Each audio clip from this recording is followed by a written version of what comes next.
మీరు చాలామంది సిలబస్ అనేది పక్కన పెట్టుకోవట్లేదు. సిలబస్ పెట్టుకోండి. సిలబస్ పెట్టుకున్న తర్వాత కూడా సిలబస్ పెట్టుకున్న తర్వాత కొన్ని మిస్ చేస్తారు. ఏంటో ఒక్కసారి చూద్దాం ఏం మిస్ చేశారు అనేది. అందరూ కూడా టాపిక్స్ ఏంటివని చూస్తున్నారు తప్ప కింద ఇవి పట్టించుకోవట్లేదు. జనరల్ ఎస్సేలో ఇవే important. Ability to compose a well argued piece of writing, ability to express coherently and sequentially, awareness of the subject choosing. అంటే ఈ మూడే మెయిన్లీ కన్సిడర్ చేస్తున్నారు ఎవాల్యుయేషన్. అంటే బ్యాలెన్స్డ్ ఉండాలి, అలాగే complete awareness of topic. It means holistic essay అనేది ఖచ్చితంగా ఉండాలి. సో ఇప్పుడు ఇచ్చిన టాపిక్స్లో మేజర్గా ఏ టాపిక్స్ ఎక్కువ కాన్సన్ట్రేట్ చేశారని చూద్దాం. లాస్ట్ 4 నోటిఫికేషన్స్లో 3 times ఫస్ట్ దాని ఏంటి కరెంట్ అఫైర్స్.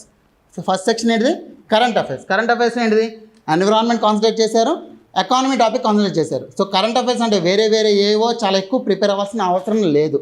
ఎన్విరాన్మెంట్ టాపిక్ ఒకటి, ఎకానమీ టాపిక్ ఒకటి ప్రిపేర్ అయితే ఖచ్చితంగా మీరు ఒక క్వశ్చన్ అనేది జనరల్ ఎస్సేలో ఈజీగా అటెంప్ట్ చేయొచ్చు. Which is one thing clear. Second section చూద్దాం. సెకండ్ సెక్షన్లో ఏంటిది మనకి socio political, socio environmental.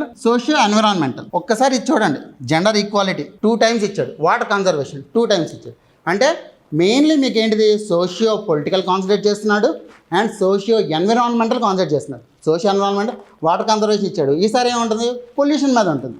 As simple as that. అంటే మీరు దేని మీద ఎక్కువ కాన్సన్ట్రేషన్ ఉంది అనేది చూసి దానికి తగ్గట్టుగాని మీరు ప్రిపేర్ అయితే మినిమం గ్యారంటీ ఉంటుంది. దాని మీద మీకు మార్క్స్ రావాలంటే నెక్స్ట్ మార్క్స్ ఎంత ఉన్నాయి, మనకి ఎంత వస్తాయనేది చూద్దాం. Third section cultural and historical aspects, issues related civic awareness, reflective topics. Mainly ఏమి ఇచ్చాడు tourism in Andhra Pradesh 2 times concentrate చేస్తాడు. అంటే జనరల్ ఎస్సేలో ఆంధ్రప్రదేశ్ రిలేటెడ్ టాపిక్స్ అనేవి అసలు చూడను కూడా చూడం మనం.